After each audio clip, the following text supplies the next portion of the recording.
meningkatkan fungsi keluarga di era digital. Hadirin yang berbahagia, kondisi umat kita hari ini, baik di dalam kondisi di daerah kita, di dalam kebangsaan kita dan keumatan kita, semuanya sudah merambah memasuki dunia global dan digital. Kata Bertrand Russell, seorang pakar teknologi, informasi, dan ilmu pengetahuan, tidak sejengkal tanah pun hari ini di muka bumi ini manusia tidak disentuh oleh teknologi digital.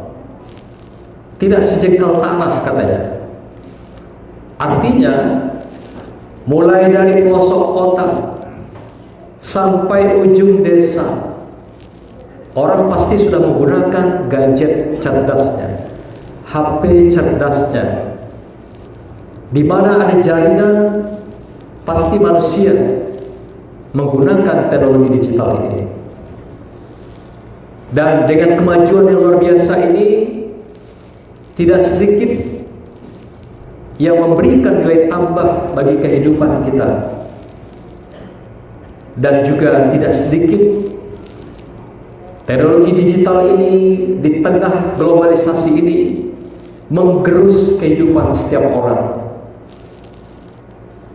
Menggerus kehidupan dalam keluarga, di masyarakat, bahkan kejahatan-kejahatan yang muncul disebabkan, diakibatkan dengan teknologi ini. Kita mendengar beberapa waktu yang lalu di Jambi terjadi penculikan anak, jual beli anak, yang itu semua adalah menggunakan media sosial dan juga transaksi-transaksi digital. Belum lagi dengan permainan-permainan. Jambi yang dikenal dengan negeri yang aman, nomor 4 di Indonesia. Tapi suatu hal mengagetkan kita, ternyata judi online-nya adalah tertinggi di tanah air. Ini semua adalah tidak terlepas dari kontribusi teknologi digital yang tumbuh dan berkembang di dalam masyarakat. Hadirin yang dimuliakan Allah, oleh karena itu ayat kami bacakan tadi adalah perintah pada kita semua agar setiap diri individu, sebagai keluarga, sebagai masyarakat, ku anfusakum, memelihara dirinya secara pribadi, dan wa ahlikum, dan ahli keluarganya. Mufassirin juga mengatakan wa ahlikum ini termasuk lingkungan di mana kita tinggal, lingkungan pergaulan, lingkungan komunitas, lingkungan pekerjaan, lingkungan pendidikan. Ini semua adalah dikatakan dengan wa ahlikum. Jadi tidak saja dibebankan makna ini pada orang tua, tapi juga lingkungan. Sebagai pemimpinkah kita, sebagai tokoh ulama masyarakatkah kita, sebagai aparatkah kita, ini semua artinya masuk kategori wa ahlikum. Agar kita setiap diri, kelompok, keluarga, komunitas, pemerintah, aparat, dan masyarakat secara keseluruhan bertanggung jawab baik secara pribadi dan berkelompok, menjaga dirinya secara pribadi dan kelompoknya, wabil khusus keluarganya. Maka itu ayat yang kami bacakan tadi menurut tafsir At-Tabari, seorang mufassirin yang sangat monumental dalam sejarah, memberikan 3 makna tafsir dari ayat ini. Dalam kitab tafsirnya Jami'ut Tafsir Al-Quran, yang pertama kata At-Tabari, ayat ini mengandung adalah ta'limut ta'ah, yaitu tentang pendidikan ketaatan.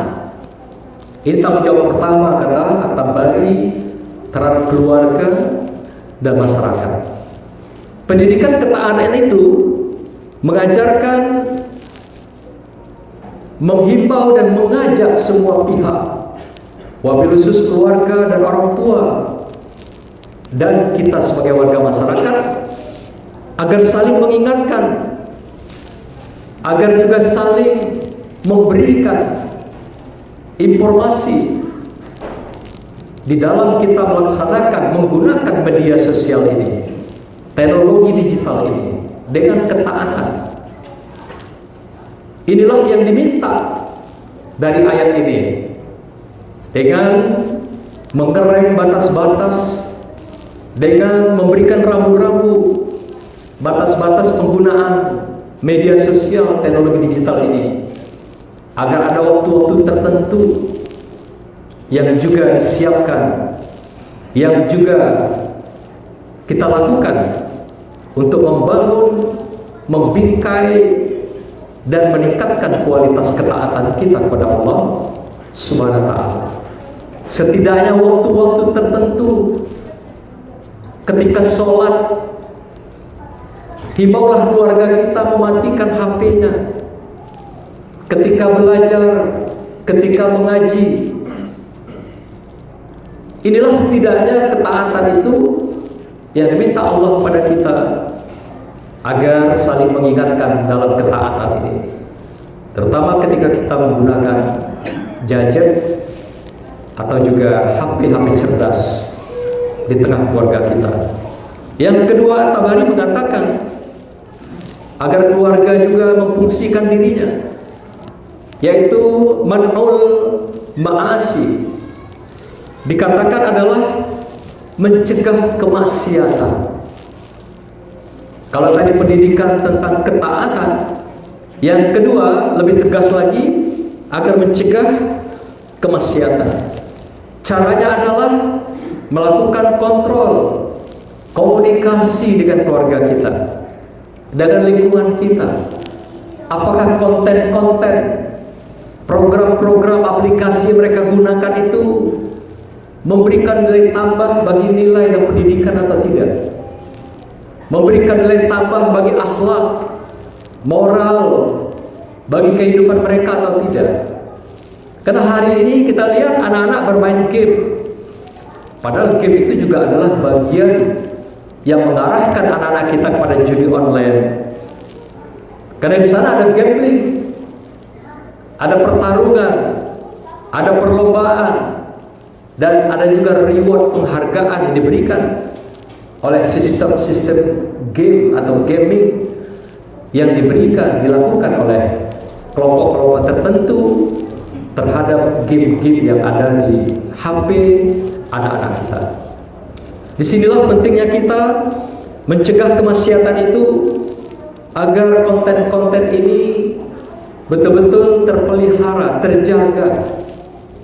Kapan-kapan dicek HP anak kita, apakah isinya benar-benar digunakan untuk kebutuhan-kebutuhan yang bernilai tambah bagi pembentukan akhlak, akidah, dan juga menggunakan HP itu pada kesepakatan-kesepakatan waktu yang telah ditentukan, dengan tidak mengabaikan ketaatan-ketaatan yang telah diberikan. Yang ketiga, kata Tabari, adalah dengan cara uswatun hasanah.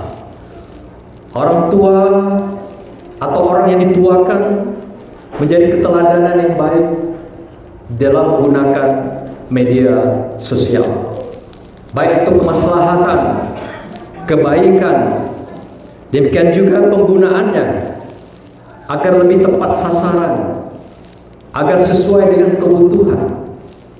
Karena ada juga yang menggunakan HP, teknologi digital ini bukan karena kebutuhan, tapi karena gaya hidup. Sehingga bertarung setiap tahun mengganti HP-nya yang paling canggih. Kalau kita ikuti gaya hidup ini, setiap kita bisa stres, karena kita tidak sebanding kadang-kadang income dengan kebutuhan yang kita penuhi untuk merubah gaya hidup ini. Apalagi mengikuti tren, menyesuaikan teknologi-teknologi teknologi setiap tahun yang selalu baru, dan tentu tidak sebanding dengan kehidupan kita. Dan itu adalah memang target dari teknologi yang dibikin, adalah bagaimana orang tergantung, kecanduan. Sehingga kecanduan itulah yang buat orang selalu ingin setiap tahun ganti generasi HP teknologi yang baru, dengan harga pun macam-macam, ada yang fantastis mahal. Inilah fenomena-fenomena yang terjadi hari ini. Orang lebih banyak mementingkan gaya hidupnya dan mengabaikan kebutuhan hidupnya, sehingga tidak jarang kita melihat, kita menemukan banyak orang-orang tertentu, kelompok tertentu melakukan dengan cara-cara halal, haram, haram, sehingga melanggar kesusilaan, norma, aturan hukum untuk memenuhi gaya hidup yang tentunya bukan merupakan peradaban budaya manusia, tapi adalah konsumeristik yang mengantarkan manusia kepada perubahan-perubahan perilaku dan sikapnya dalam kehidupan. Hadirin berbahagia, terakhir kami tutup khutbah ini adalah sebuah hadis di mana diriwayatkan oleh Al-Imam Al-Bukhari dalam sebuah hadis yang canggih, dalam sebuah hadis yang sahih, kullukum ra'in wa kullukum mas'ulun an ra'iyatihi. Setiap kamu adalah pemimpin, dan setiap kalian akan dimintai pertanggungjawaban apa yang sudah kamu lakukan atas kepemimpinan itu, baik secara pribadikah kita sebagai kepala rumah tangga, kepala keluarga, atau sebagai pemimpin di masyarakat, bangsa dan negara ini. Rusaknya generasi muda, kita diminta pertanggungjawaban itu. Rusaknya anak-anak kita, orang tua bertanggung jawab di masa depannya dan di hadapan Allah Subhanahu wa Ta'ala. Mari kita gunakan teknologi digital ini dengan cerdas, sehingga tidak merubah gaya hidup kita, tapi kita tetap menggunakan teknologi ini untuk kebutuhan, karena memang eranya hari ini adalah era teknologi informasi. Siapa yang tidak ikuti informasi, maka dia ketinggalan perkembangan kemajuan dunia. Demikianlah hadirin yang dimuliakan Allah. Semoga Allah ridhoi kita dan akhiri kehidupan kita insyaallah dengan husnul khotimah. A'udzubillahi minasyaitonirrajim. Bismillahirrahmanirrahim. Wal asri innal insana lafi khusr illal ladzina amanu wa 'amilus solihati wa tawassaw bil haqq wa tawassaw bis sabr. Barakallahu li wa lakum bil Qur'anil azim wa nafa'ani wa iyyakum bima fihi minal ayati wa zikril hakim. Wa taqabbal minni wa minkum tilawatahu innahu huwas samiul alim. Aqulu qawli hadza wastaghfiruhu innahu wal ghafurur rahim.